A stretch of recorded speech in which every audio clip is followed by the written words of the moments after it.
taking a critical look at the gaming news of the week. This is Augmented Reality, presented by the Triple S League. You know, I think the most disappointing thing about the Cyberpunk 2077 launch has been just all of the negativity surrounding the game, the launch, everything that's happened after years of hype and community building and all of that. It's kind of a downer that it just has turned into what it really is, instead of just a fun time to share as a community. That for a lot of people, it's just become an overwhelmingly negative, frustrating thing. Now, I have to say, in our community here at the Triple S League, that has been... We've seen that a lot less than a lot of other folks. We've been talking to other YouTubers who are dealing with so much crap from their viewers. I have to say, the Triple S Legion is not being that way, really. It's there's a lot of discussion. There's a lot of folks who are disappointed with the game, but our community is still staying positive, and so we really appreciate that. We really appreciate all of you who tune into this podcast regularly, who are members of our Discord server, all of that. Absolutely appreciate all of you for that. But there is just so much negativity going on right now. But the Neon Arcade actually just posted yesterday. This was funny. It was like it's called the Low Sodium Cyberpunk subreddit or something to that effect. Can't remember exactly, but apparently it's just posting positive, fun stuff about the game, like just having fun with the game, that kind of a thing. So it's good to see that those kinds of initiatives are happening as well. But anyway, thank you to all of you for that. I'm not going to say, thank you for supporting us through this. I mean, really, I feel like there's been accusations that some of us overhyped the game, things like that. That there was, some of our colleagues in this content creation space have been accused of that, which I don't think is fair. Now, we have not been accused of that, at least not that I'm aware of. I don't think it's fair. We were dealing with all the same information that everyone else had. Well, I mean, no, we had more information.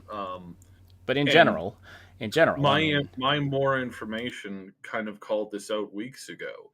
That, I mean, largely there's very few bugs on the PC, and largely there's, as I understand, there's no game-breaking bugs currently on the PC. Now, is there T-poses? Is there the occasional crash? Is there, some problems with AMD graphics cards and a handful of other things? Yes, there's all those issues, but they're fairly small, and I hate saying this, but they are fairly common for a launch game. A launch game can't be perfected for every system, every bug, every unforeseen problem. And so on the PC, you have a pretty decent experience overall. And the general score amongst most of those people are quite high. In fact, on the PC, the biggest complaint so far that I've heard is that, I really didn't like V's voice. Male V had a terrible voice, and he's like terrible actor, blah blah blah. And and I have to point this out. Yes, it's true. In some regards, he's not a terrible actor, but I don't think he was ready for this kind of a role. It's not to say that he's a bad actor. I think there's a handful of lines that could probably have used a little bit more of a touch. But Ash, you've been playing through the game as Male V, and you don't really have any complaints. You think it's pretty decent. No, there's a few lines here or there that sound a little stilted, but you'll get that anywhere. When you have an actor doing thousands upon thousands of lines for a game. Yeah, I have to point this out. The one thing where we don't have that is female V, and this is where the experience of these two actors is greatly different. Male V has done a little bit of work in compared to what I can never say her name right. Yeah. No, Jeremy Lee is very talented for sure. And I would say Lee, but honestly though, Jeremy Lee does hundreds and hundreds and hundreds of hours I think probably over 1,000 hours or more every few months Mm-hmm. in her work. She is an absolute beast when it comes to doing working through her jobs. She has multiple full season anime of 30 minutes 30-minute long episodes where she's one of the main characters, and she's doing that in she's doing those lines by the thousands for those shows that are getting pumped out every single year, and she's got like 5 or 6 of them where she's the main character. Then she has probably close to 2 dozen other ones where she's a secondary character, and then she has a whole bunch of them where she's a side character. And then when you look at like her video game work, I mean, she played a major role in Cyberpunk, and she has a secondary major role in Shadowlands that just launched, which is hilarious. I really got to pull some audio of this, but her in the Shadowlands, she's playing a fairy, so she's very light and like kind, and Aw. she's got one of the kindest voices that you could imagine. Um, You are totally fangirling right now. yes, Just pointing it out. but Just this pointing is the that out. difference. This is the difference between the two Mm-hmm. actors, and it's a significant difference. It really is. Honestly, I mean, I don't think the guy who did the voice of Male V, I think he did a very good job. I do think that, and I am looking forward. My second playthrough is going to be female Corpo, and I'm going to be playing it very differently. Going to be doing a very different build. But anyway, just going back to what I was mentioning before. By the way, my name is Ash, and that other dude you just heard talking was Cyb, and we also have Moontag with us. Good morning. Hello. It's Good good. morning. It's so nice to see so many of you joining us for the live stream. I want to say a quick thank you to the Islington girl for the super chat. You guys are great. That's Thank you. that's what Yes, Islington Girl says you guys are great, and we really appreciate that. Thank you. I really jumped do. in like I kind of jumped in right into my initial thoughts this morning without they were a little half baked in my head, so I think my delivery was a little slow there. But I appreciate we really do appreciate this community, despite there are some there are some in our Cyberpunk chat rooms who are saying this is the best game ever, and there are others who are saying no, it's a complete disappointment, and Mhm. then there's a range of people in between. But it's still remaining positive. It's still remaining a community. There isn't the level of toxicity and salt and whatever else you want to call it that we've been seeing elsewhere online. So we really appreciate that. Thank you so much. So going back to what I was saying though, as far as when I say we were working with the same information as everybody else, I'm talking about the features of the game. Not so much like Saib, you did Mhm. predict that there were going to be problems on PlayStation. And I don't know how deeply we got into this publicly. I can't remember, but I do remember Not private conversations. not as much, because Yeah. whenever I criticize Sony, people go, "Why you hate me for having a PlayStation?" I don't hate you for having a PlayStation. I hate what Sony has become over the last 4 years. I Mm-hmm. don't hate you. I don't hate your choice of console. I don't hate that you're on a console versus a PC. I have a lot of issues with consoles in general, which I've explained numerous times. But it has it has nothing to do with hate. It has to do with like believing that the a lot of the console companies get into this habit where they put out the console and then they just get comfortable with that, and then they don't do anything to like try and push the technology forward. It's like we're Mm-hmm. having technological jumps once every 8 years now, and that's not a good thing. I mean, I remember a time when I would put down a Christmas wish in November for a PC, and in December it was obsolete. Like like that's how and like my older brother's looking at me going, "Well, what did you expect? You put it down in November." It's like it's like right, this is ridiculous, Yeah, right? So this thing was top so of the I line. Yeah, yesterday. Get with the yeah, times, yeah, man. and so I get that. I do, and um I'm not com- I'm not complaining about that generalized concept of like technology and how it works. I think that the console companies it's a mixed bag. In one hand, they do bring more gamers to the world of games. On the other hand, they do cause this time period where we have several years where it's not pushing new like technology, it's only pushing like the new games, and it's not actually pushing the hardware. And so the hardware like progression has slowed considerably. And the biggest Mhm. jump we've had in the last 8 years, the biggest jump we've had in the last 8 years is ray tracing. That's it. Like in comparison, we've gotten nothing really out of it. And this has started to affect like graphics cards and processors on the PC and stuff like that. So again, I'm not upset at console players because of how the console market works. And in fact, I think a lot of blame also lies on the PC market where the PC never like if you could make an Xbox or a PlayStation for $400, why can't you perfect making a mobile PC, or like a semi-mobile PC that's also equivalent to that. And we've had that a little bit of that with Valve and some others, and but it's just it hasn't really taken off, and that's where it's like I think we can do this a little bit better. But the other thing that I called, and I really need to point this out again because this is important, is that the other biggest thing that I've noticed is that PlayStation does bear some of the responsibility here. And you're going, well, how is that possible?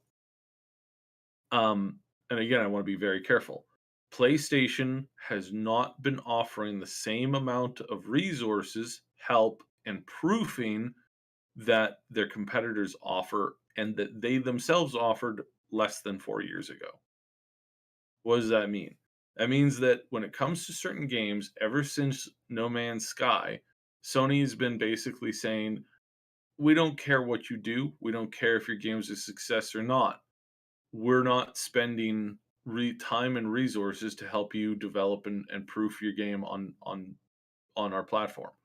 So Microsoft has this thing where if you're making a game and it's an exclusive, or it's like largely an exclusive, or if you're just not if it's an exclusive, if you're just making a game that's going to run on the Xbox, they have this very advanced AI program that scrolls through the game and comes up with ways to enhance performance. And then they have a whole team of people that playtest the game, fix bugs, and send it back. And these people they're not low level like entry level positions. These are like high level positions within the Microsoft organization, where you are playing a lot of these advanced games, but you're not playing through it like a reviewer. You're playing through it like a bug crusher, and you're finding ways to improve the company. You're working very closely with the game, and working very closely with the companies to try and make these products run the best that they can on the Microsoft on the Xbox.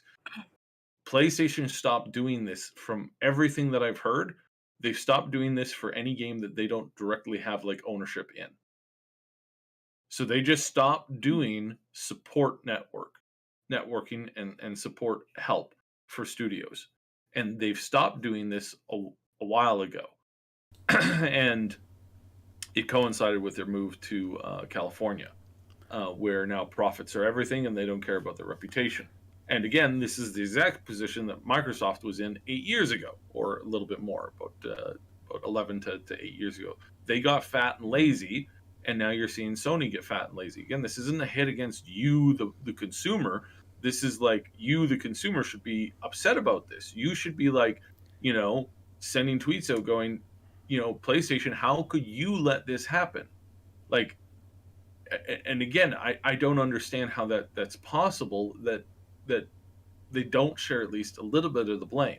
And I'm not saying that they deserve the whole blame. I'm saying that, like, on a blame scale, let's give them at least 20% right now, because again, they let this game onto their thing without a thorough test, and It somehow got certified though, and this is something that Yeah. folks have and been it got bringing up. certified. So that means that a PlayStation person played Mhm. the game, said works on all of our systems, thumbs up, and then let it go. And this is where we get this concept that I don't think, everybody's talking about this Adam said that that it runs surprisingly well on the base consoles. He lied. Listen, I know you're upset. I know you're angry, but that was not a lie. From everything that I have been able to piece together, that was not a lie. They were putting the game together in the final months of the thing, and it's not. It's and I've explained game development before. It's not an easy process, and it's not a process where you just snap your fingers and you get everything that you. Pardon, bless you. You don't get everything that you're wanting to get just instantaneously. Um, in a lot of cases, a lot of things are being fixed and modded in sections. Like you've got the different divisions and departments working on different things, and then they send in their final patches, and then you run that stuff together, and you do a check, and hopefully everything works out. From what we can tell, and what we reported on, and what we actually said was that right before that final delay that came out, that something catastrophic happened with that last build as they had been putting it together and then putting it out, sending it packing out onto the consoles. And that's where they suddenly discovered all these massive problems. So something happened in that final phase to just ruin the experience for a lot of people. And before that, where the comment was made how well it surprisingly runs, before that, that's when he was playing this earlier version that had no problems or had very few problems. Let's just go with that. And it was working smoothly. And what we can tell from the fixes that the community has been able to make via the mods, um, we can see that a lot of these problems are fairly fixable. I was reading through the patch notes that came out last night for the latest patch, which is already out for the consoles, which has fixed a lot of problems from what I'm hearing. If you guys are playing on consoles and you've tried this patch, please let me know your impressions of it. How much did it fix? Please, because all I'm going on is what people are telling me right now, and I need a little bit more info. But just generally speaking, looking at this from this perspective, right now, I would say that that he didn't lie. It wasn't an obstruct. Trying to use big words, and I shouldn't because it's still really early in the morning and I didn't get a lot of sleep. But it wasn't a lie. It was what he said at the time, which it was looking really good, and he was handling the test car. So you're handling your late stage beta car, and then they roll out the brand new model, and that's when the wheels literally fall off. And it's like, well, this wasn't a problem in the beta car. I don't understand why this has happened here, and obviously there's a big problem that we need to fix. But thankfully we have some solutions. But before we get to the solutions, I need to talk about one more thing, and I hate running the table like this, guys. But I don't think any of you guys could talk about this subject. So let's talk about these articles coming out about how this game just costed the developers $1 billion. All of these things that you're hearing are either from people who are completely inept and uneducated and frankly stupid, or, and again, these are articles written by professionals in the field. This is why I use the stupid word. The stupid word goes to people who should know better, who probably do know better, but are saying something to either drive home a point or to help control the narrative, and et cetera, et cetera, et cetera. Did they really lose $1 billion? Short answer, I guess, is yes, sort of, maybe. Long answer is no, you idiot. Of course they didn't. So let me walk you through this. So what's happening with their stocks right now? Well, their stocks are dropping like a rock. Oh my god, they've lost so much money. It's ridiculous. All right, so let's check out. Beginning of this year, their stock was running at 286 local USD. 206 local USD. 206 per share. Right now, their stock is running at 271 local USD. That's today. That not today. That was last night when the markets closed. So you're going, all right, 286 to 271. That's a minor loss, and that's just from beginning of the year till now. Why is that important? Well, it's important because this has been an investment stock for a bunch of maturity. Uh, how do they call it? Maturity investments. So these are large investments that are made by big companies that invested many years ago, and they are now pulling out their money because they now need to pay this money back to the people where they got that money from. In this case, it's a bunch of retirement funds for people who actually live in Poland. So I what's know the this is Coles really, notes version of this? Because yeah, I know this is really boring. This is really boring. So did they lose all their money? No, because they didn't sell at 271. That's where it closed out. They were selling between 443 local USD down all the way down to 271. What was their investment? Like, where did they invest at? That's the next question. They invested at local USD 25. Wow. So in 4 years, they did not just double their profits. They didn't quadruple their profits. I don't know, what's a quadrupling of a quadruple on top of like an extra 75%. That's how much they made, which was a crap ton of money. These guys made a ton of money off of this. And now that they've been selling this stuff, this, by the way, is a great time to buy in because a bunch of old investors just took a bunch of money and left. This is a great time to invest new money in because the stock is probably going to, like, again, you're investing in this company for the next 4 years. So you put the money in and you come back to it in 4 years. So in the last 4 years, they increased their stock pre-investment, post-investment by 100%. All right. Pre-investment, post-investment. We are not 100%. Obviously, we At are not an investment show, so obviously take consult your accountant and such, etc., etc. Boilerplate disclaimer there, but yeah, okay. So there's more going on than just, it's not just, okay, the game had huge bugs and so the company is going under and lost billions of dollars. Like there's more to it than that. And anybody who's writing on this topic, as part of a company-wide thing, it's like how much did EA, when EA lost their when they lost their big investment, right? They, like, where did they land? Well, they went from their high. This wasn't part of an investment cycle. This was just their high was 150 USD, and that dropped down to 76 USD. So in that case, and that was like, yeah, like they lost more than 50% there. So in certain, like investors lost more than 50% there, and they didn't have the joy of pulling that money out and selling as that price dipped and selling out on the high end. That a bunch of those shares that like they CDPR sold a bunch of those shares, got sold off at that 440 480 like range. So yeah, that's really good. This is like a lot of people made a lot of money off CDPR for investing in this company, and they have already recouped all of their losses.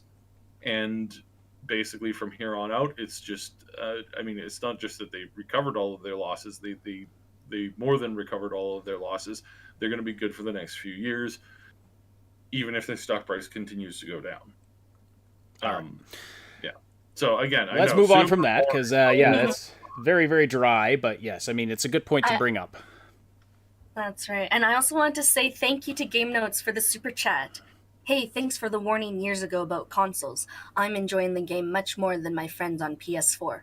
This podcast helped me decide to go PC. That's great to hear. You're enjoying yourself. Yes. And well, one of the reasons why I am slightly biased towards PC is because it's more freedom. You're not, if PlayStation were to go bankrupt tomorrow, your console would essentially become a paperweight. Mm-hmm.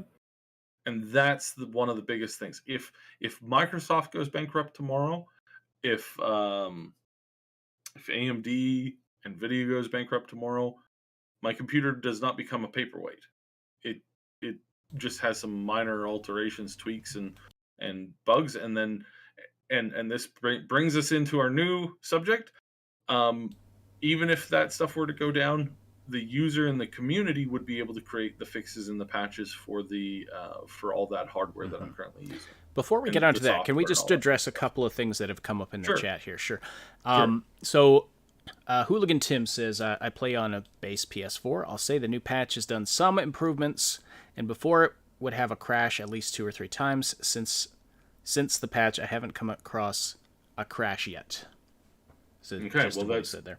that's good news. It still sounds like there's some performance issues there, but Yeah. the fact that you're not crashing constantly is a good sign. By the way, So I'm putting some images up on the screen right now. These were sent to me by a colleague. These are some pictures that were taken in photo mode on the PS4, and I just wanted to put these up to give you an idea of basically to demonstrate that it's not a case of everything completely, like, this isn't looking like a Nintendo 64 era game, like that one graphic that we've all seen. It was used on many YouTube thumbnails of a character that just hadn't loaded in properly and basically looked like a demon monster from Ocarina of Time or something like that. So largely, you can especially see it in this final picture I'm going to put up here, where we see the faces. Yes, I mean, obviously, graphics not as good as on next-gen machines or on high-end PCs, but not bad at the same time. Not bad. It looks like a game that's a few years old and is basically, yeah, it just looks like a game that's a few years old, but very playable. Now, of course, this doesn't speak to how well it runs, and obviously there are a lot of technical issues that need to be addressed. Granted, we're not downplaying that, but just in case anybody had this idea that it's absolutely unplayable on PS4, I just kind of wanted to give some perspective there. But also, I think one of the things we need to consider is that there's going to be a large amount of variance in terms of consoles, because we are talking about machines that came out 6, 7, 8 years ago, and some of them are going to get more mileage than others. And so if you've got some that are a little more worn down, maybe have been left on longer, that kind of a thing, they're not going to run as well as others. And so there's going to be a large amount of variance in the kind of performance you're getting on consoles and on PCs too, right? But I think that there's a lot more to this discussion than just, oh, it runs like crap on PS4. I mean, we have some people who have told us that even experiencing crashes playing on the PlayStation 4, they're still really enjoying the game. Mm-hmm. So there's two sides. There's two sides to every issue. Yeah. JC in the chat with a question or with a comment. The gameplay was better in Deus Ex. CDPR has too many bullet sponge enemies. You sir are definitely using the wrong weapon. I can promise you that there's no enemies that I have not been able to one shot yet, aside from bosses. So I don't know. I don't know what you mean. Even the giant mechs, I've been able to come up with a build that, using a weapon that I don't even have any specializations in, I can bring down in less than like a clip. So I'm going to have to gently ask you to check a few things. Number one, make sure you've successfully and completely upgraded whatever weapon you're using. Number two, make sure that you're actually using a weapon that you have like perk points invested in. And number three, check the rarity of the weapon. If you're using a weapon that's a white weapon on elite enemies and it's like from like 10 levels ago, it's gonna be kind of bullet spongy. That's probably the equivalent of that is you're bringing a 22 against a tank. Yeah, I mean, granted, it does sound like it does feel very bullet spongy at the beginning when you're playing the first missions and you've got very limited weapons, etc. It does feel very bullet spongy. But once you specialize your build more and are using the right weapons that match to the perks and the skill points that you've invested, then There's a couple guides out there of people hitting like 500,000 to 1,000,000 damage per shot. So again, it's like it's one of those scenarios where it's like bullet spongy. Well, for some people, they are one-shotting bosses, not just the average NPC. yeah, you can hyper specialize, and I'm getting Yeah. like I've done a pistol based build, and there's perks for like I've increased a crit chance, crit damage, increased crit damage when firing from behind cover, increased headshot damage when firing from outside combat. Just stack all these perks, and I've gotten upwards of 30,000 damage points on a single headshot from out of combat, targeting the first enemy. Not, and of course, as soon as combat starts, it all changes. Like, there's a bunch of factors that play into it. But yeah, you can definitely, the gameplay definitely changes as you specialize. And this, I want to say this about the stealth gameplay and the hacking, all of it. As you level up in certain skills and as you invest perks in the right places, it begins to feel like you're getting better at that particular area, and it starts to flow more, be more fluid, that kind of a thing. Yes. Oh my gosh, I'm so excited to hack. So this also brings me to two of the little like gripes that I have with the game. One is that there is a little bit of difficulty for players who are trying to like get damage builds out, and they're just not really getting very much success. Again, this is a gameplay like not maybe walking you through it as much as it could. Whether you think of that as a good thing or a bad thing. The other thing is that I missed the comment. I lost the comment. I can't remember who wrote it. Fubsy says the gameplay has no weight. The gunplay has no weight, and that you might as well be using a potato gun. I don't think that's true for the shotgun or the rifles. The handguns and some of the like assault rifles and SMG types, I can kind of feel that there. Shotguns, I mean, I love my shotgun. Shotguns, I can't, like, they feel super weighty. It really does feel like I'm playing like a big fancy shooter when I'm using that. But this does bring me to the gripe. The gripe is that I feel that in the last few like months of this, or maybe even more than that, maybe the last like year and a half of development, they changed their focus from really trying to focus in on the role play elements to focusing way more on the gunplay, because I think they thought that they could make that right up there as the best gunplay. And I think that was a horrendous mistake. Well, I think that I'm glad they didn't skimp on the gun. Like, I wouldn't want it to be any less than what it currently is. So I'm glad they got some criticism about that when they demoed it at E3 and other places, and they put some time into improving that, and I'm glad they did. Moontag, it sounds like you wanted to say something there. Oh no, it's just I've really been enjoying like the hacking mechanics of it, and yeah, like because like I'm much higher level in that, I've been able to sneak everywhere, except I unfortunately ran into an issue where there's a door I need to open for a story mission, but I am 1 point short. 1 point. So now I'm backtracking and trying to basically slaughter everybody that I snuck past originally. So I was like, oh well, double points. Oh, there you go. Improve your other skills. Yeah. So I want to address a couple other things from the chat. And there were some comments earlier about the statement from Adam Kaczynski and how even if it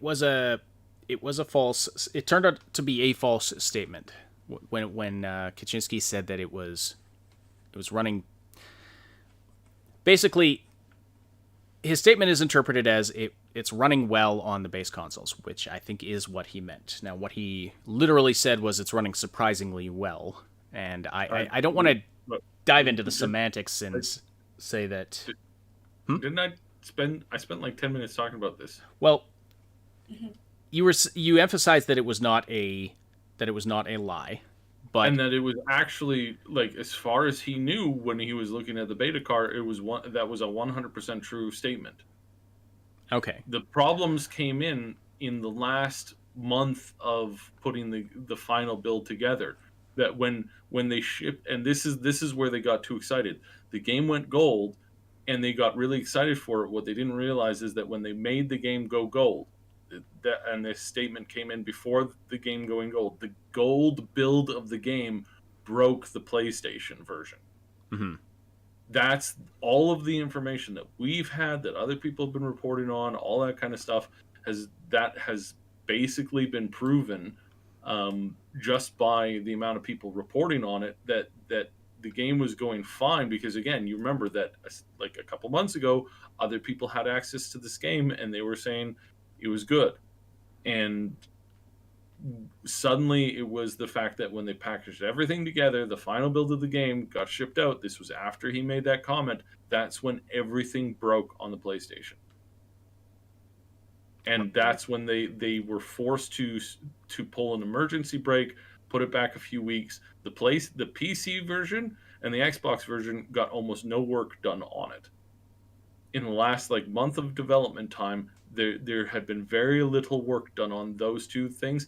Everybody was crunching to fix all of the PlayStation problems, and as we see and have seen, that still wasn't enough. Still wasn't enough. So again, I don't think you can say that he lied or that he was I don't think we can. untruthful about it. I don't think we that can he, say definitively that. Now, some people perhaps, some people but I don't are think not. you can, Some people aren't I don't buying think it. you Some people aren't buying it.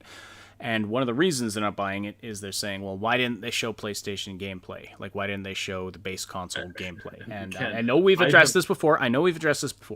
But it's a valid question that should be addressed. when you're shipping a game to all consoles and PC, you don't ship base console versions. For review, I'm sorry, review versions. You don't. Nobody does. There's a handful of companies that'll send a version of that out to, like, a tech reviewer, maybe, but that is an exception to the rule. That is not industry standard. Industry standard, up until like a year ago, industry standard was you sent a Steam code so that you could use all the tools that Steam has, and so that if somebody was copying files from their, like, trying to, like, copy information and trying to, like, hack in, that Steam could actually detect some of that, and they could at least report more or less who was doing that. And when you go, oh my goodness, why would they do that? Isn't that a very, isn't that a good? No, that's not you. That your normal account, that's fine. You don't have any games on there that are under an NDA, but Steam has a lot of games that are under NDA. I'm on several right now, and I can't, if I mess with those files, that gets reported back to the people who own that game, because I am under an NDA about these games. I can't just talk about these games willy nilly. There's an agreement that was signed. There's work being done on that. That is a professional level thing that this just always, that's been the case for years now. And even with Red Dead, none of the reviewers were given the ability to play that on the base model. They were all only given the option to play that on the Pro. So again, this is a lie, folks. This is a mistruth that's being used. Well, it's not a mistruth. It's just casually forgetting to mention that all these, like, important pieces of information that you need to know in order to make a judgment call based off of this particular thing that's happened. But again, because they've been put in this bad situation, and because they failed to, like, when the gold version of this thing crashed, and they should have just probably, in my opinion, they probably should have pulled support for the base consoles. They should have said that it would have run on the Pro versions, but due to a massive crash, it's going to have to be delayed. Essentially, you could still technically play it, but it's probably going to be a buggy mess that probably wouldn't work. If they came out and said that, and then said, and we're going to try and have a fix put out by, like, late December, that will fix that and remedy that so that it is functional on the base consoles, I think they would have gotten less hate.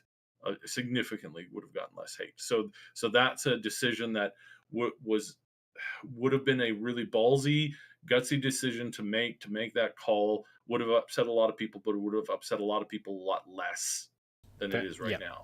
So I wanted to dive into this because there's a lot of malice being attributed where I don't think it's necessarily warranted. Now, you're free to your opinion on it. Occam's razor, my friends. But there were definitely some serious mistakes, missteps, mismanagement, whatever you want to attribute it to. And there's a new article out from Jason Schreier at Bloomberg saying that there was a big disconnect between the devs and the management, and the devs are kind of turning on the management right now. Can't speak to the truth of that or not at this point. Schreier claims that he's spoken to a couple of people who were at a recent meeting where basically the employees of the company had some very tough questions for the management at CDPR. Now, could very well be true. I know that Schreier has a tendency to frame things in a very negative light with regard to CDPR, but he might be reporting the truth there. I want to emphasize just a couple of things, that when we are basically, when we're saying we can't, when folks are saying that we're fanboying or being, just willy-nilly defending CDPR because we're not willing to attribute malice where malice hasn't been proven, I would say we're just being reasonable and fair. That's all we're trying to do. We're not saying that there weren't some serious missteps and mistakes made with this game, lessons that need to be learned from. Yes, but I'm not going to get on this show and say, yes, Adam Kaczynski lied and he's the scum of the earth when I don't know that. That's just not the kind of person I am. We're also not fanboys. Hold on. We're also not fanboys, because if we were fanboys, we would say the decision to go first person exclusively and to ditch a whole bunch of their roleplay mechanics for the added gunplay and the flash of like, oh look, you're badass with a big gun that can shoot. I think this was a horrendous decision that has largely impacted the game in a massively negative way, and I believe that a lot of that has stemmed from this idea of like forcing it to go first person only, and that there's a whole bunch of errors in that, and I have been saying this from the day this was announced, that this was a dumb decision made by one or two people in particular who had a vision that was not the vision that helped make Witcher 3 what it was. And I think that is one of their key problems, then that a lot of this like late game design changes and feature dropping was responsible due to that choice. Ultimately ended up making that choice of like, oh yeah, well I guess we're not going to have any cool roleplay features like that. That's a huge mistake and a failure on so many levels. And I've got to say that again, we've been saying this for a long time. We're not fanboys in any way, shape, or form. Well, if you have any doubt of that, just go listen to Wednesday's show if you have any doubt. This actually hurt my relationship with the company. I've actually been in conversation with devs that got really mad at me and said, look, I'm not going to continue to talk to you if you're going to continue to talk about this. The choice to go, first person was clearly the best choice that we've ever made in any game, and that if you can't see that, even though I hadn't played the game at that point, then you're wrong. And they stormed off, and I haven't been able to make contact with that particular. That's not my main contact, but that was one of the people that I made after we started talking about the game, and he kept coming on to defend the third person, removing that as the primary choice, and I kept calling them out on it, saying that it was a bad idea. And then I also was pointing out that they were sacrificing more and more of the role play mechanics. One of the things that they were trying to work on is like more interactions with regular NPCs, like actual like conversation wheels and stuff like that. A lot of like that's obviously not in existence anymore. And that I felt was again a horrendous thing. No, that wasn't a promised feature. That was just something that they were playing with at some point and decided to nix. But the good news is that and this is where, like, I don't know, if do you want to transition to the solutions part of this yet, or We will right away. Right away. I'll do the Yeah. mid roll. Go ahead. I know I've been running the table here. I apologize. It's okay. I mean, there's a lot of important things to address. I just want to read a couple of comments from Notional here, and then we'll get on to the solutions portion. So Notional says, I like this. I like this theory. I like this a lot. Maybe Sony wanted Cyberpunk 2077 delayed so that it wouldn't take the game of the years away from The Last of Us 2. Dun, dun, I saw that. dun. Notional also says, though, with regard to our earlier explanation, Notional says it still doesn't state why CDPR didn't show any console footage at all, except that they did. Notional, they did. They showed PlayStation 4 Pro and PlayStation 5 footage, and they also showed Xbox. I'm gonna get this wrong. Xbox One X. Yeah, that's what it's called, right? Yeah, the Yes. Xbox One Yeah, X that's the and one. Xbox Series X footage. They didn't show footage from the base Xbox Ones and the base PlayStation 4s. So, so before we talk about solutions, let's talk about the fallout. What is going to happen from here going forward for not only CDPR, mostly for CDPR, but also for a lot of other games out there? And the answer to this is the answer that a lot of people are not going to like, and that is that you will know that CDPR is never going to be showcasing their games 2 years out ever again. Period. You will not be getting a 2-year early peak. Some of the footage right now that's being shown around was one of those Jackie quests early on where you were walking through the crowds and people are like, now they're using that whole like there's a funny clip where it's like look at this stuff, and it's using that music from Jurassic Park, dun, dun, dun, dun, dun, dun, and then they swap it over to what's there in the real world, in the live version, and they play that theme on the kazooie, and it's very funny. The thing that's not fair about that is that spot that was in 2 years ago, that was a major quest hub. That street went from like this pristine like main area where people interacted with NPCs to just being a back alley because they moved a lot of that stuff out. And now some people are like, so they're looking at that there, and then they're looking at that here, and they're going, oh my goodness, you guys lied. They didn't lie, they just moved the area. It's not uncommon. Sometimes they move the areas because there's too much stuff going on in a too compact of an area, and it creates bugs and issues and performance issues. And so they move the main quest interactable areas to other places that are further away from each other. Thus, you remove the problem of too much like problems happening, too many things happening all at once. And this is a common gameplay development decision, but because that footage exists, they're now getting slammed for that. So never going to be getting a 20 or 30-minute sneak peek at a game that's 2 years away from release. It's a double-edged sword. I mean, it's true. Yes, it is. It is a very double-edged sword because it's been a fun ride for us. I have thoroughly enjoyed going on this journey since 2017, covering this game, anticipating, speculating, all of that stuff, theorizing, interviewing the devs. It's been fantastic. At the same time, then they're in a position where they're getting blasted for things that were removed, things that were changed, things that are different. And honestly, I don't know which is worse. I think the hype build is definitely good for them, but the backlash now, which I feel like it's going to be short-lived.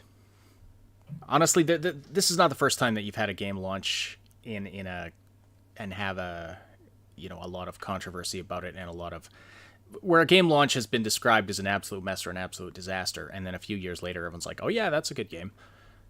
They forget. People have short memories. So I feel like this is gonna be short-lived. That's my personal opinion on it. But honestly, you mean the negativity short-lived? I mean the negativity is gonna be short-lived, and then we're gonna. I feel like in a few years, people are gonna look back on it like they look at The Witcher 3 now. And I mean that had a rough go at its start. Yeah. I wasn't Yeah, as involved a in lot of this. people forget about that Yeah. because most people came into playing The Witcher at Blood and Wine after all of the fixes, all of the updates, all of the patches. And so Yep, this that's is what I heard. where I can confirm that we're going to have a lot of the same thing here happen. Now, yes, have they had more bugs than usual? Yes. Is is the gameplay absolutely horrendous? No. At worst, even people who don't like the game in the chat right now are saying that they're just not happy with a bunch of the things, and it was disappointing. It's not that I, this was trash. Go ahead, I Moon. had a really funny bug where I was like walking down the street, going to my next mission point, and then I catch this movement out of the side of my view, and I'm like, oh, what is that? And I like look over there, and it's palm trees just swaying, but like swaying like they're like going down like a 2D picture, being pulled down, and then they like go back up. So it's, oh, I don't know. It was really funny. I was like, these trees are dancing. So I stood there for a little while just watching it, being like, this is actually really quite funny. Mhm. There have been some really funny bugs, and I've encountered quite a few funny ones, which I won't describe here just because we're kind of we need to move on.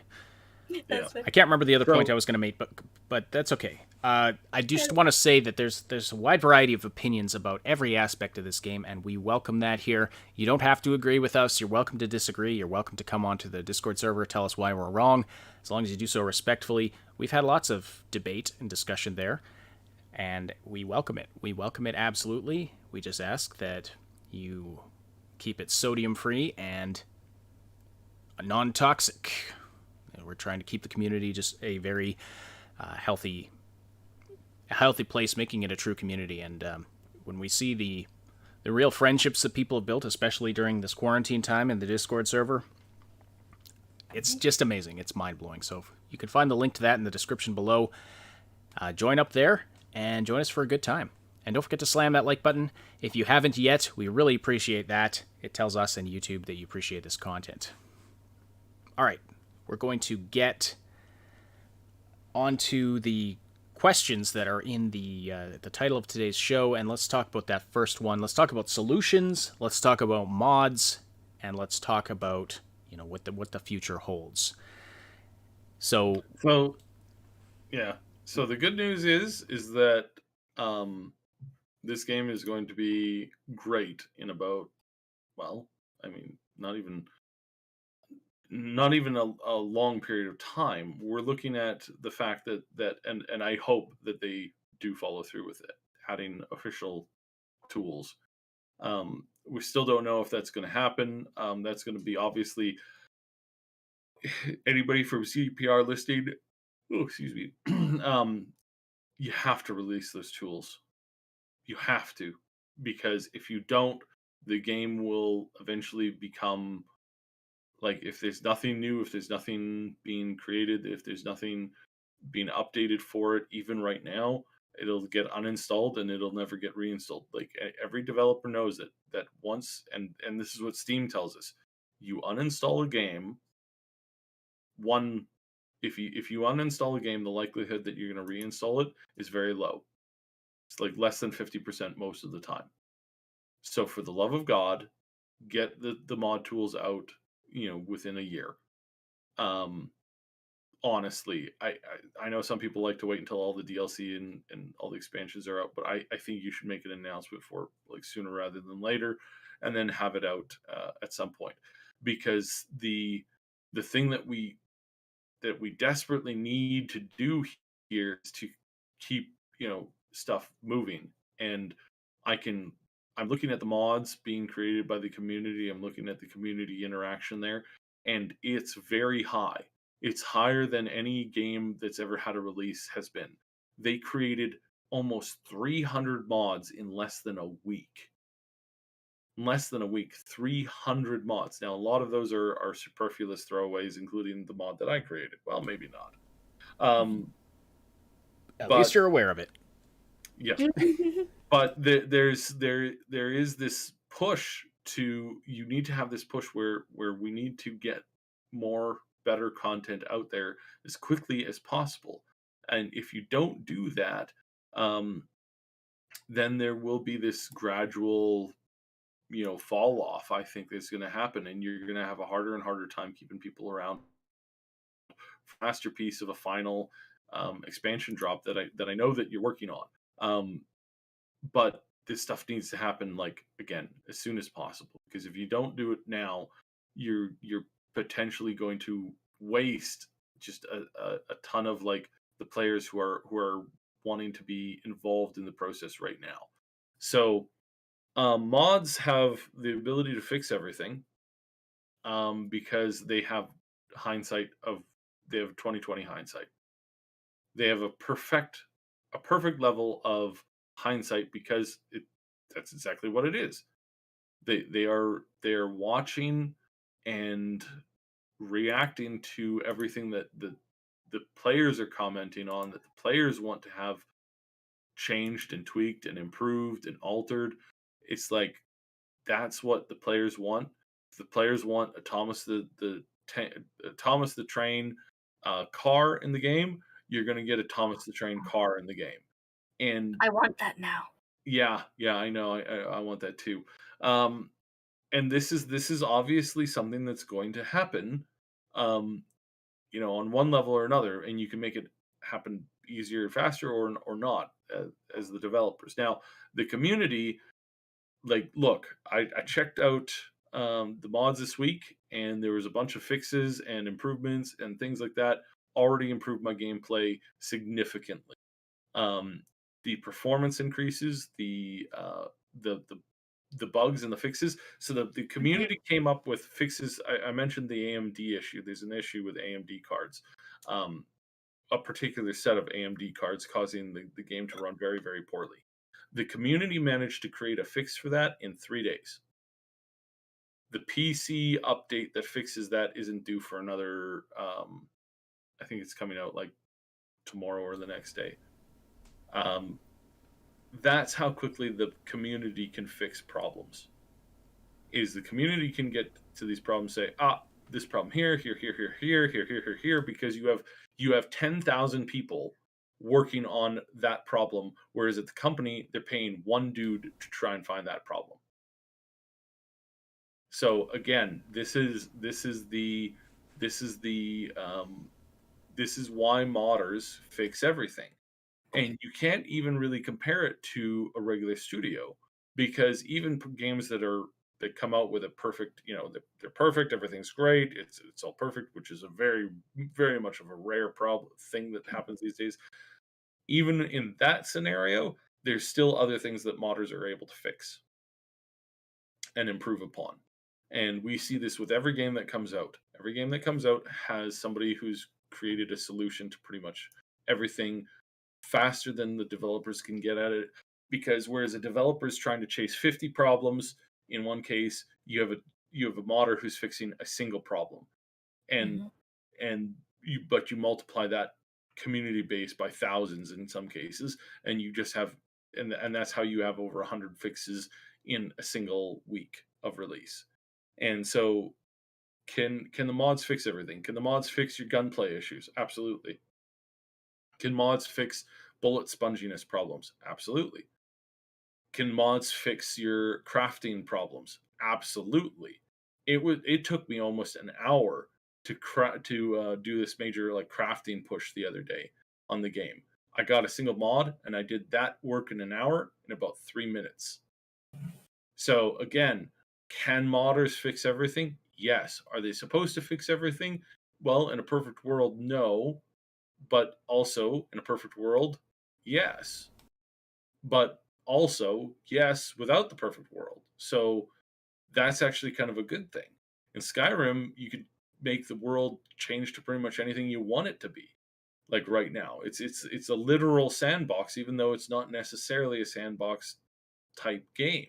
But it becomes so because you allow the modders to come in and create and change whatever they want to, however they want to. And that's huge. And that's how you have these major projects with a bunch of these other games that have come up by Bethesda, where people have recreated new games within what is it? There's a big mod pack out that uses the Skyrim engine to create a brand new game. It's completely free, and it's amazing. And again, something that you don't have when you don't put out those tools. Putting out the tools is the best idea, this is the best option, and the community of everybody listening, pretty much every single problem that you could imagine will be fixed by the community a lot faster than they'll be fixed by CDPR. So, is it fair that modders fix everything? I think so, because it's just the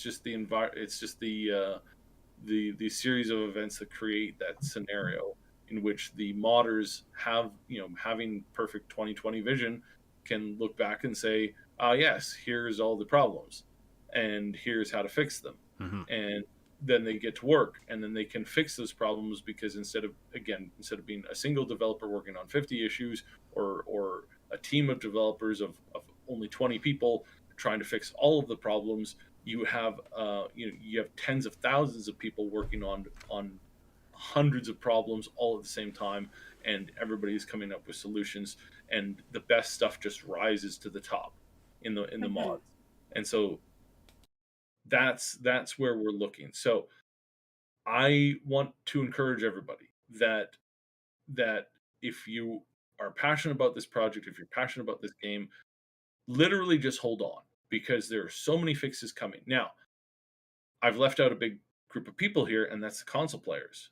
And I want to say that this is not impossible for the console players. This is absolutely not impossible. We know that they can already use and run mods on the consoles by what we've seen happen with Fallout 4. And I honestly believe that if the community were to get vocal about this, we would very easily see it on the Xbox, and there's a good chance that we could probably push it onto the PlayStation 4 as well.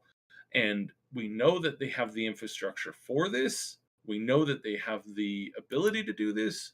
Whether or not they're doing it, I don't know. And whether or not they want to do that, I also don't know. So Moon, do you want to grab that? Yeah, quick thanks for Max Durat for the super chat. Gotta get back to work. This is for keeping it real. Have a good weekend. And yes, mods. Flying cars. I would love flying cars. Flying cars would be very cool. Thank you so much, Max. And we try to keep it real. And yeah, I'm just looking through the chat now. There's a lot. The number of diverse opinions about this, I feel I haven't seen this kind of diversity of opinion about any game that's come out since we've been doing YouTube. Like, it's just massive. It's all over the place, yeah. So anyway, thank you everybody. And thankfully, our whole shtick is not just Cyberpunk. Like, we're going to be covering a bunch of new games in the new year, but we're also going to be following the mods for like a long time. So, well, I think there's a lot to cover with Cyberpunk still, especially since there's going to be a number of fixes that are going to come out, plus expansions, etc. Don't know if those are being delayed, put off, or anything while they focus on fixing the game, plus the multiplayer that's going to be coming out. We haven't given up on this game, and quite frankly, we all really enjoy Cyberpunk 2077. All of us here at the Triple S League have been thoroughly enjoying it. It's got its issues, as does every open world RPG I've ever played, or open world game of any type that I've ever played. These types of games are just a beast, and they are incredibly complicated. Haven't played a single one that has either the ones that don't have issues as far as, things that I would improve about them, are very bland. So I guess that would be an issue that I would improve about it. All right. Let's get on to a couple of the other questions here. So let's talk first about why they pulled the game from the PlayStation Store. This is a very interesting situation. So CD Projekt, in their discussions with PlayStation, apparently the decision was made that not only would Sony be offering refunds to anybody who wants to refund the version on the PlayStation that they bought, but they are pulling the game from the PlayStation Store for the time being. Now, Xbox has made a similar announcement with regard to the refunds, but they're not pulling it from their store. And it hasn't been pulled from anywhere else, as far as we know. So, what's going on there? It's really, really strange because obviously, Sony certified this game at some point, and then all of a sudden they're saying it's not good enough to be on the store. Yeah, and they're throwing them under the bus. So, was it a case of Sony said, okay, we see that there are some problems, but we trust that you'll fix them by launch? Would they do that? Would they take that risk? Because that's one assertion that I've seen made, is that Sony went ahead with this based on professional trust.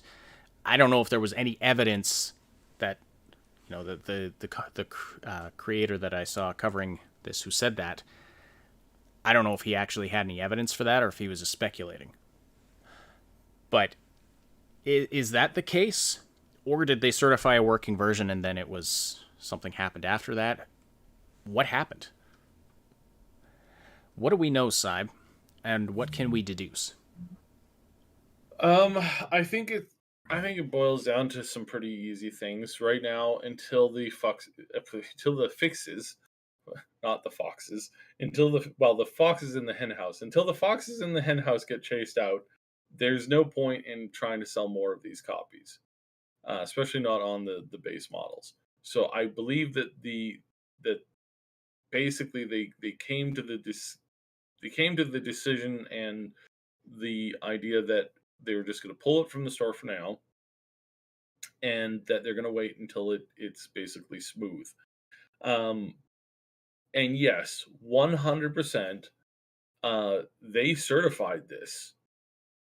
This should not have happened at all, and yet it did.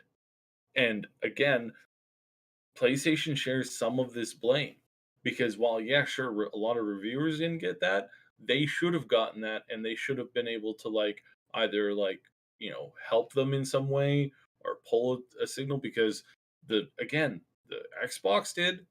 The Xbox found a lot of these problems and fixed a lot of these problems.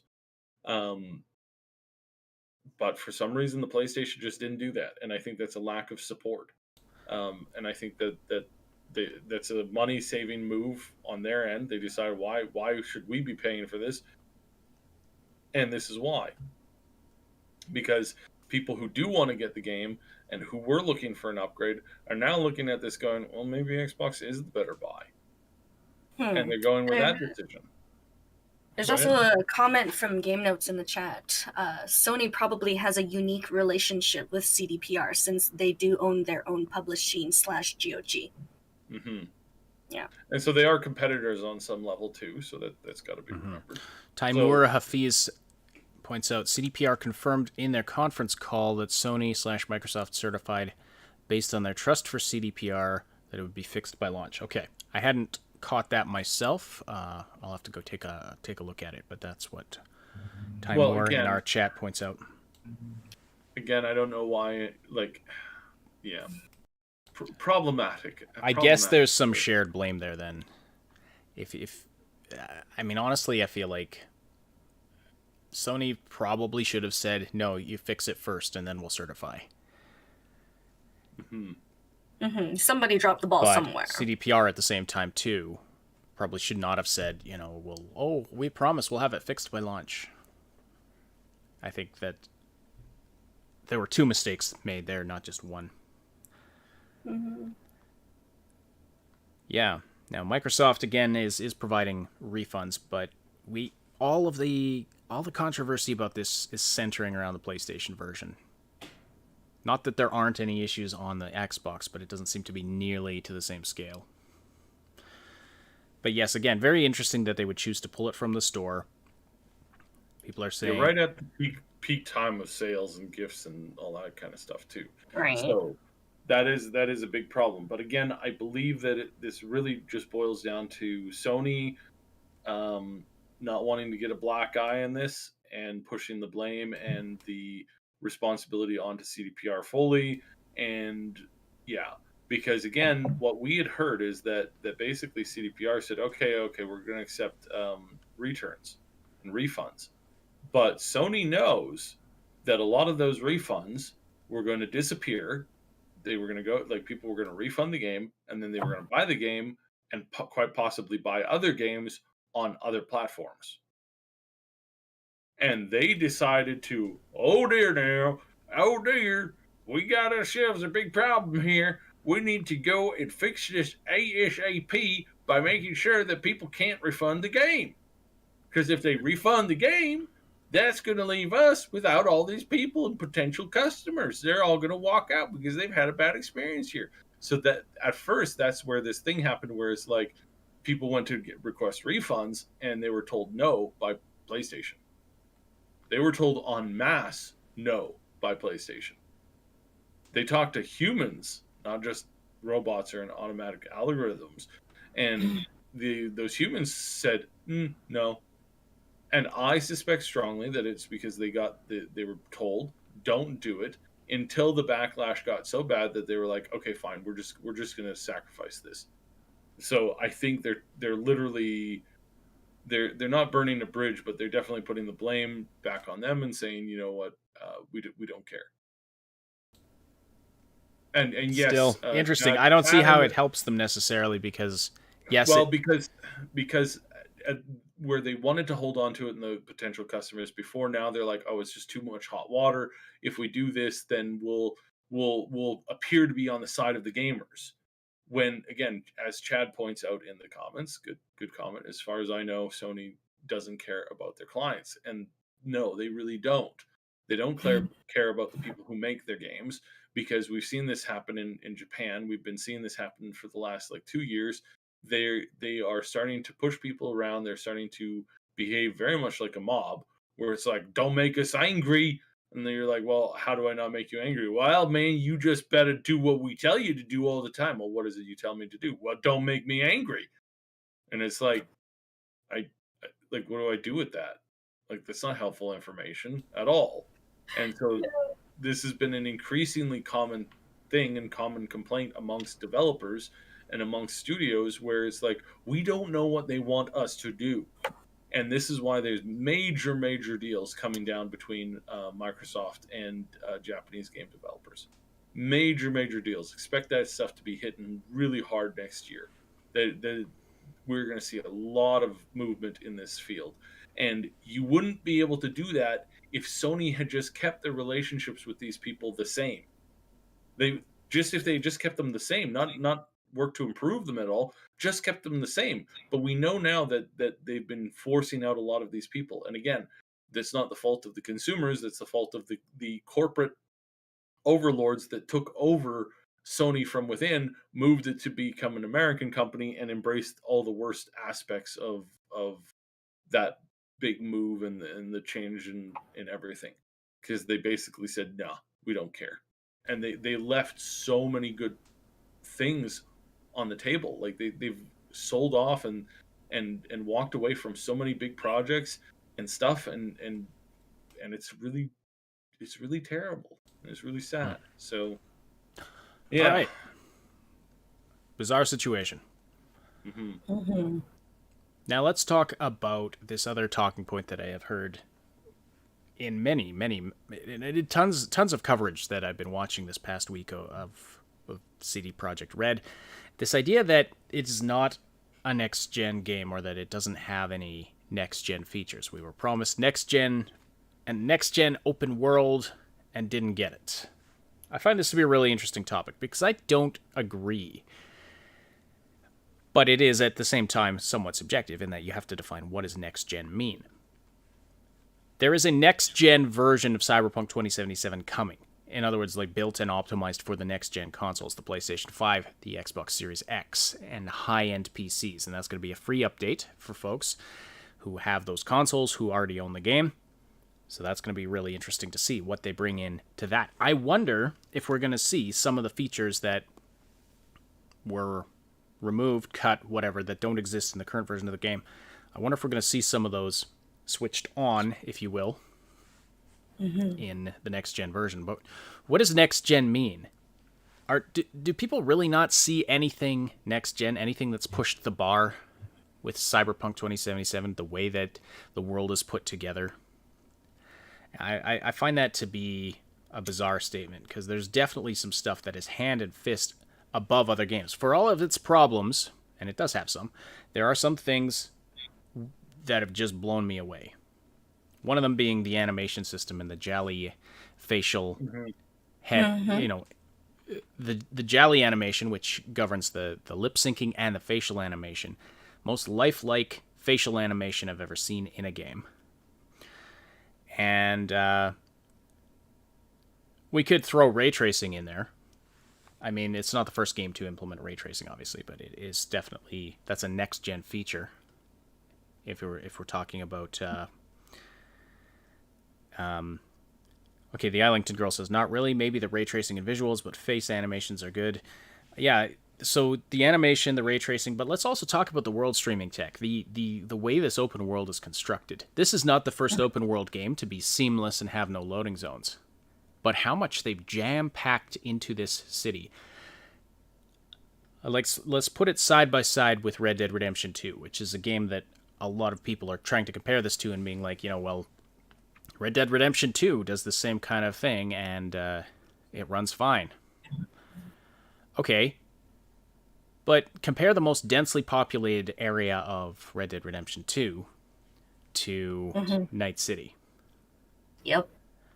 I wanted to put in a comment here about how I've been getting lost exploring everywhere, and just like the amount of interaction you can have with the environment. Like, yes, there's some stuff you can't interact with, but the majority of things you can. And like just being able to like run through the different levels and like testing out if I can like enter certain rooms or be like, oh, I think I can come back here later, it has been like mind blowing. Because like I'm used to, like you said, loading screen, loading screen, loading screen. So just being able to explore so much in one space, but not horizontally, I'm going vertically. That is so different than like anything else I've played before. Mm-hmm. So there are some weird things, like people pointed out. There's just a lot of benches you can't sit on, and you can't just sit down at a cafe. I agree. There's a lot of interaction that seems to be missing, and that has puzzled me. So, no, I'm not saying that there aren't improvements that could and should be made. What I'm saying is that to say there's no next gen aspects to this seems to be just objectively not true to me. Of course, it's open for debate. Cyb, Moontag, what do you think about these aspects that I've talked about? I mean, Moon, you've already mentioned some of it, but I don't know. Cyb, Well, the Jolly system is like, am I saying that right? Jolly system. Jolly, it's the Jolly system is Jali, yeah. Yeah, the Jolly system is like amazing, and it's like that is definitely next gen, because I've never felt that like that much emotion coming off of a character's face before. Even characters just walking down the street. Like, I had a gun out and I was shooting at something across the street, and I turned around and there was like some NPCs walking towards me. And I don't know if this was like structured or not. I haven't seen it in any other NPC faces, but this one girl was walking past me and she had like this worried look in her face, but she was continuing to walk. And it's like maybe if I just don't make any sudden movements or do anything different than normal, maybe I won't be the next target. Which is like, that's what Night City is this place that just eats people alive. It's very much its own entity, and they talk about it a lot as its own entity, and it is definitely its own entity in the term of like it chews people up and it spits them out and it leaves nothing behind. So, yeah, that's interesting. Very interesting. All right.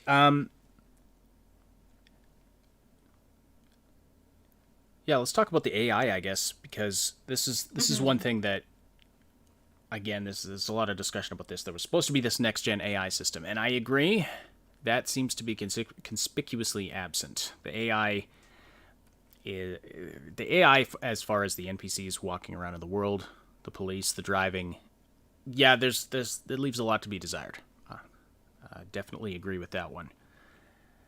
I wonder if again that's going to be improved in the next gen versions that come out. I wonder if there was some technical limitation there. But again, that's a wondering, that's a speculation on my part. I just don't know. But Well, I would like to see better AI for sure. yeah, well, with what was said earlier about like last minute slotting in the gunplay system in like sacrificing some of the story mechanics or RPG mechanics, like kind of makes sense. Yes, and it is less of an RPG than I was expecting. I think than most people were expecting. Yeah. It is an To its RPG. detriment, I think. To its detriment. Oh, I And agree. this is I something that agree. I very much believe in. Is that again, it's not that I wanted this game to play in third person. Again, I keep seeing this. I don't want the game to play in third person exclusively. I want there to be an option. The option would be nice because I did enjoy when I was playing Borderlands having like that choice to go back and forth every now and then like just with this as well, like from my initial hearing the description of this game, I was like maybe subconsciously expecting more of a I think you're not Baldur's Gate feel Mooney. to I it. don't think Mooney. Hmm? Baldur's, sorry, never mind. I'm crazy apparently. Never mind. Sorry. Okay, yeah, no, I was just expecting the gameplay to be like a little bit more like maybe turn-based even, but then like as we were seeing like all the videos being put out for promo, like then I was like, oh, it seems like they're definitely going for a shooty shoot type of feel then instead. So it would be interesting to see if like for the next version, like the next gen thing, if they like turn that kind of function back on and like change it up a little bit, because like it's not to say that the gunplay now is like really bad, but it's definitely not what I've been used to.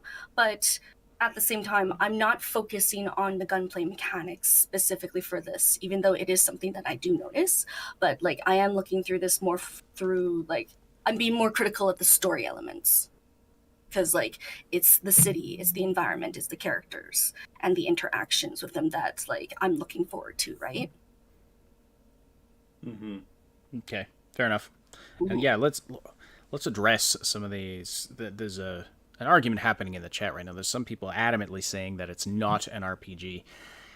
That's I don't see how you can make that statement. You can say it's less of an RPG than necessarily than maybe Well, we were expecting. But I if you're mean, RPG, literally role playing game. yeah. You role play in this game. Yeah, you You literally have have a three choices of life paths to role play through. you do, and you have character customization. Could of course there could be more to it. Not saying that it's the most advanced and diverse and deep character customization system that has ever been seen. Like let's not deal in extremes here. But it does have choice, and it does have character customization. It does have a fairly wide skill tree that you can invest points into. And yes, it does make a difference. I don't know. I've seen and heard a lot of people saying that, oh, the perks don't even do anything. Well, yeah, they actually, they do. They make a massive difference, especially if you're leveling up the skill that perk is associated with it. It makes a huge difference. Yep. But as far as the So story and the consequences of the story, I agree. There's not a ton. Not that I've seen. In a lot of Yeah. cases, you make different choices and you still end up at the same place. I would like to Yeah. have a much more variety in terms of the consequences of the story choices. The fact that that's That's lacking probably doesn't mean it's not an RPG though. Sorry, Moon. Go ahead. Oh, no, I was gonna say that like this slight lack of impact with the dialogue has been getting to me a bit. I would say that's probably my biggest criticism of the game right now. It's like I am still enjoying the overall story and stuff, but like just having that specific impact due to the different life paths. Like so far, what I've been gathering from what I've been hearing from other people in my own gameplay is that like choosing the different game life paths will just open up different dialogue options for you so far. But I can't quite see how that's really affecting my gameplay or if it's just exposing more lore. People are also pointing out in the chat, and here's part of the problem is it's for a lot of us, it's a little premature to even talk about this because a lot of us are still on our first playthrough.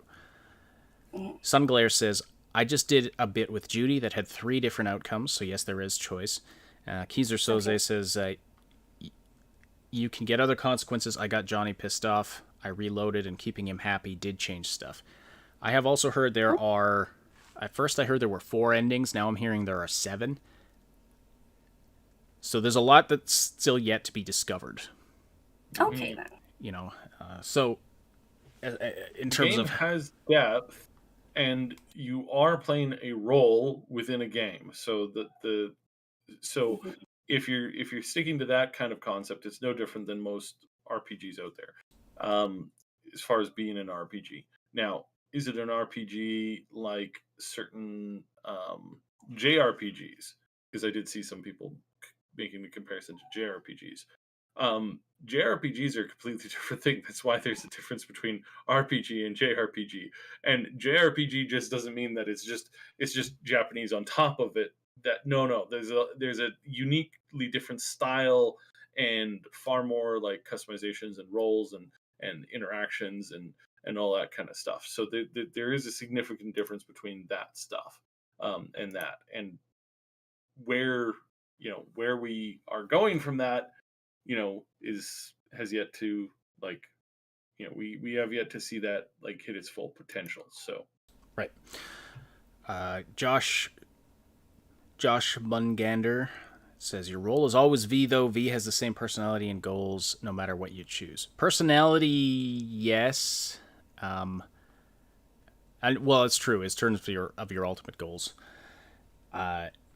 It's as I pointed out in my review, not in video form, but review I posted on the Discord server.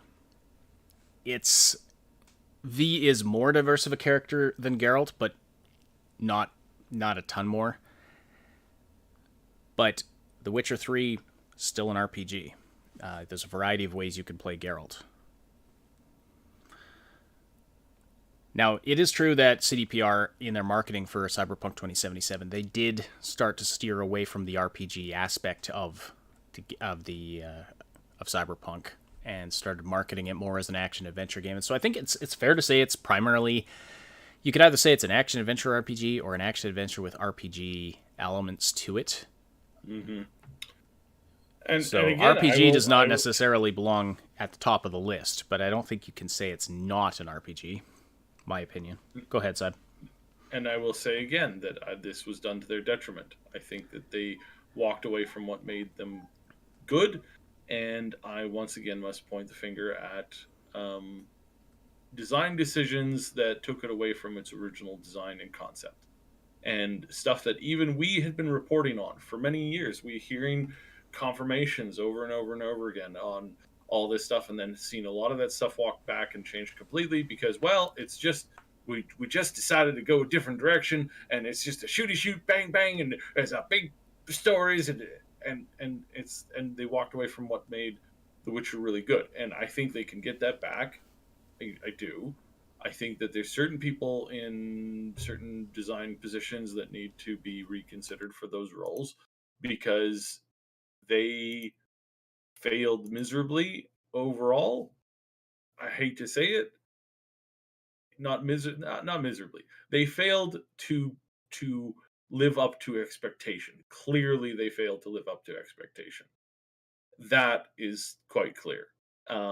They didn't do a horrendous job. They didn't do a malicious job, but there were certain design decisions that walked them away from what people were expecting, what people wanted, in favor of trying to push a concept or an idea or a feeling and say, oh yeah, no, this is so much better. We're gonna make everything better by like completely removing and walking away from what made it good, what made us good in the past. And again, I know some developers don't like hearing me say that, and some developers send me messages saying you don't know what you're talking about. But then I hear from other developers going, yeah, we really did walk away from what was making us special before, and now that really does suck. So, all right. Yes. And as Islington Girl points out, the companion system. Yeah, Yeah, we were expecting a more in-depth companions system as well. Yeah. That's another RPG aspect that kind of went by the wayside. So there's no doubt that, there's things we were expecting in this, and it was supposed to be more of an RPG than what we got. Or at least that was what our impression was early on. Later on, it seemed that they weren't even trying to market it as that anymore.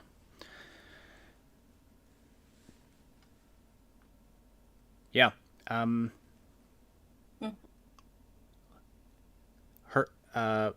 But as far as the what makes it different from a game like Borderlands, that's so different, so very different.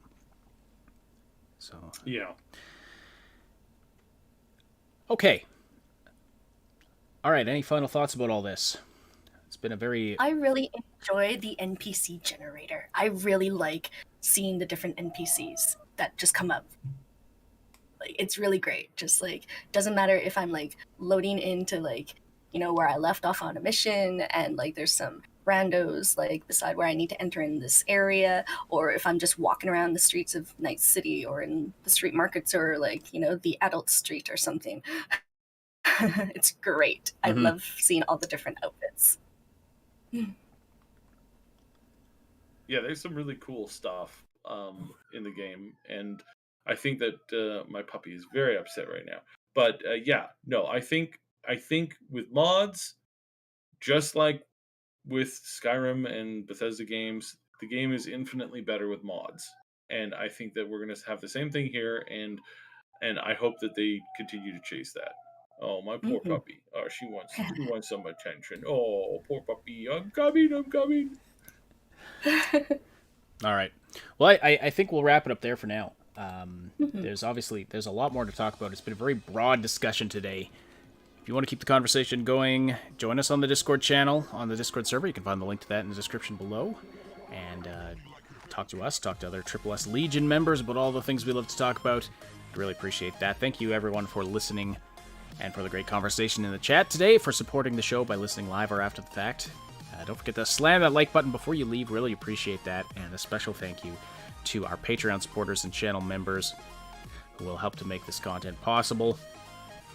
Robin, Shua82, Timebean, Schoolman, Lady Reaver, Drecoden, Niv, 2Tall12, Atomic Stew, Jer Schultz, Game Notes, Night City Punk, and Terror K.